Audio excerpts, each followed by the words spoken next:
Hello students, today's topic is meaning of commerce and types of commerce. First of all, we'll try to discuss the meaning of commerce. जैसा आप देख सकते हैं, commerce is the sum total of all those activities which remove various hurdles in the process of transferring goods from producer to consumers.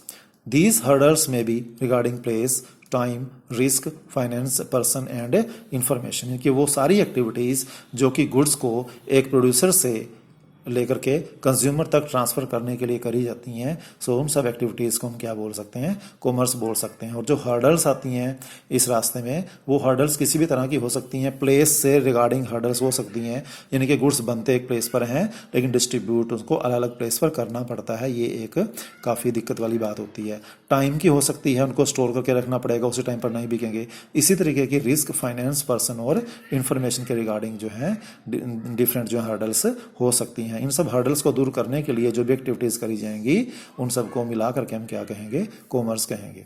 Now types of commerce. Basically commerce को हम लोग divide करते हैं दो हिस्सों में। नंबर 1 है trade and number 2 is auxiliaries to trade. इस वीडियो में हम लोग ट्रेड को कंप्लीटली करेंगे, इसके मीनिंग के, इसके सब टाइप्स के, और जो नेक्स्ट वीडियो है उसमें हम लोग ऑक्सिलरीज टू ट्रेड को अच्छे से डिटेल से करेंगे। Now let us take meaning of trade. Trade का जो सिंपल मीनिंग है, जो buying and selling of goods for profit purpose is known as trade. आप देख सकते हैं, trade refers to purchase and sale of goods and services to earn profit. Example के तौर पे सोल ट्रेड हो सकता है, बिग शोरूम्स हो सकते हैं, ये सारे ट्रेड के एग्जाम्पल हैं, क्योंकि इनके अंदर जो है क्या एक्टिविटीज़ होती हैं, गुड्स परचेज करे जाते हैं मैन्युफैक्चरर के पास से और फिर उनको जो है प्रॉफिट पर बेच दिया जाता है आगे। Now the topic is types of trade. Basically trade को हम लोग दो हिस्सों में डिवाइड करते हैं। नंबर 1 है home trade and number 2 is foreign trade. अब इनके भी हम लोग आगे जो है सब डिवीजन कर सकते हैं। होम ट्रेड में there are 3 types, local level trade, state level trade and national level trade, और ये तीनों ही होलसेल लेवल पर भी हो सकते हैं या रिटेल लेवल पर भी हो सकते हैं। Then second category is foreign trade. Foreign trade is further subdivided into 3 parts. Number 1 is import, number 2 is export and number 3 जो कि न्यू कंसेप्ट है वो है एक्सपोर्ट। तो ये इनका डिवीजन था basically. Now we'll try to understand all these things separately. Number 1 is meaning of home trade. So जैसे इसके नाम से हम लोग देख सकते हैं कि होम ट्रेड का मतलब है with in the boundaries of one nation. So this is a trade in which buying and selling of things takes place within the national boundaries, यानी कि एक कंट्री के बाउंड्रीज के अंदर ही जो परचेज सेल की एक्टिविटीज होती हैं गुड्स के, उनको हम क्या बोलेंगे, होम ट्रेड उनको कहा जाएगा। Now types of home trade. Home trade के जो टाइप्स हैं, जैसे हमने अभी स्टडी किया था डायग्राम से, 3 तरह के हैं इसके type, local trade, state trade और इंटरस्टेट ट्रेड। सो एक एक करके इनके मीनिंग को जानने की कोशिश करते हैं। Number 1 is local trade.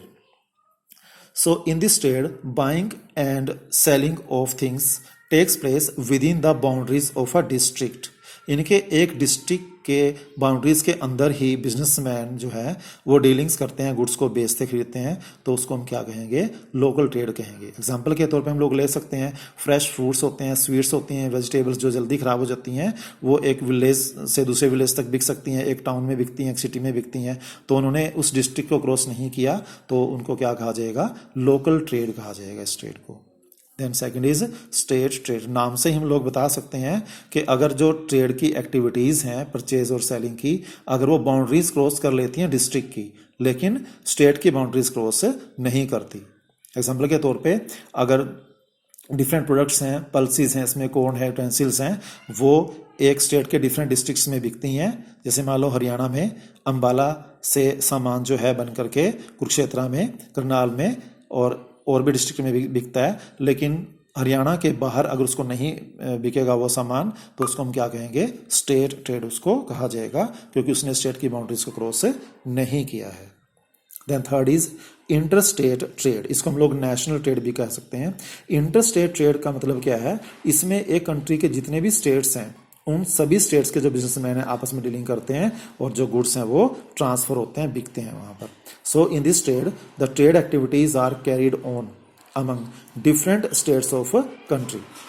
Example के तौर पे शुगर जो है, क्लोथ है, मशीनरी है, वो किसी एक पर्टिकुलर जो स्टेट है वहाँ पर बनती हैं, लेकिन वो थ्रू आउट इंडिया जो है डिस्ट्रीब्यूट करी जाती हैं, बेची जाती हैं. जैसे हरियाणा में, पंजाब में, हिमाचल में, हर स्टेट में जाकर के वो बिक सकती हैं. ये था हमारा होम ट्रेड. अब हम लोग ट्राई करेंगे अंडरस्टैंड करने की what is the meaning of foreign trade और फॉरेन ट्रेड के आगे टाइप्स क्या हैं. फॉरेन ट्रेड मीन्स जब एक ट्रेडिंग एक्टिविटीज जो होती हैं, जब ट्रेडिंग एक्टिविटीज जो हैं वो एक नेशन की बाउंड्रीज को क्रॉस कर देती हैं, तब उस ट्रेड को हम क्या बोल सकते हैं, फॉरेन ट्रेड उसको कहेंगे. So it is a trade in which trade activities crosses the boundaries of a nation. Example के तौर पे trade off India with America, China, Nepal. So India बहुत सारी चीज़ें एक्सपोर्ट करता है इन कंट्रीज से, बहुत सारी चीज़ें इंपोर्ट करता है वहाँ से जो है, तो उन सब ट्रेड को हम क्या बोलेंगे, फॉरेन ट्रेड कहेंगे. Now coming to the last topic that is types of foreign trade. Foreign trade भी जो है 3 तरह का हो सकता है, हमने डायग्राम में किया था अभी. इंपोर्ट ट्रेड, एक्सपोर्ट ट्रेड और entrepot trade. What is the meaning of import trade? इसके नाम से हम लोग कर सकते हैं जब एक कंट्री का बिजनेसमैन किसी दूसरे कंट्री के बिजनेसमैन से जो है गुड्स परचेज करता है, सो जिसने परचेज किए हैं उसके लिए जो है उस ट्रेड को हम क्या कहेंगे, इंपोर्ट ट्रेड उसको कहा जाएगा. ठीक, जैसे मान लो जो इंडिया है, इंडिया काफ़ी कुछ जो है इंपोर्ट करता है, उसमें सबसे ज़्यादा जो इंपोर्ट करने वाला जो आइटम है दैट इज ऑयल. जो पेट्रोलियम प्रोडक्ट्स हैं वो सबसे ज़्यादा इंडिया जो है इंपोर्ट करता है.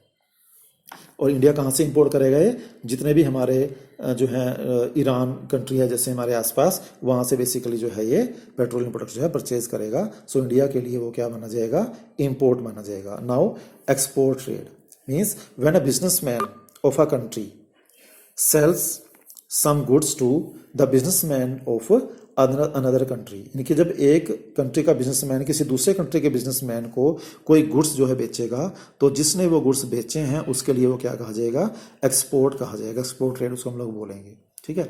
सो एग्जांपल के तौर पे इंडिया जो है कई सारी चीज़ें बेचता है, जैसे कॉटन, इसका बेसिकली एक एक्सपोर्ट का एक कमोडिटी है जो कि कई सारी कंट्रीज को जो इंडिया जो है सप्लाई करता है.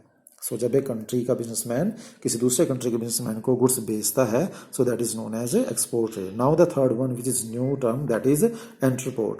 अब एंटरपोर्ट ट्रेड का मतलब क्या है, इसमें there are 3 countries involve in this trade.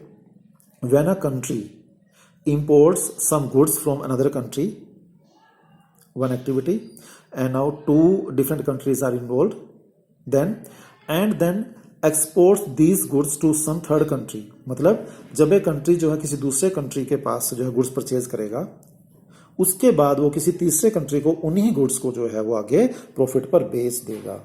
सो इसको हम क्या कहेंगे, एंटरपोर्ट ट्रेड कहेंगे. इसमें 3 कंट्रीज जो हैं इन्वॉल्व होगी. We can take examples also. जैसे इंग्लैंड जो है वो इंपोर्ट करता है गुड्स साउथ अफ्रीका से, और इंपोर्ट करने के बाद उन्हीं गुड्स को कहाँ पर एक्सपोर्ट कर देता है, वो गुड्स को अदर जो यूरोपियन कंट्रीज हैं वहां पर उनको वो बेच देता है. तो उस ट्रेड को हम क्या कहेंगे, एंटरपोर्ट ट्रेड कहेंगे, जिसमें कि 3 कंट्रीज जो हैं इन्वॉल्व हो जाती हैं. इसमें इंपोर्ट भी होता है, उसके बाद उन्हें गुड्स का जो एक्सपोर्ट कर दिया जाता है. So it was all about this topic.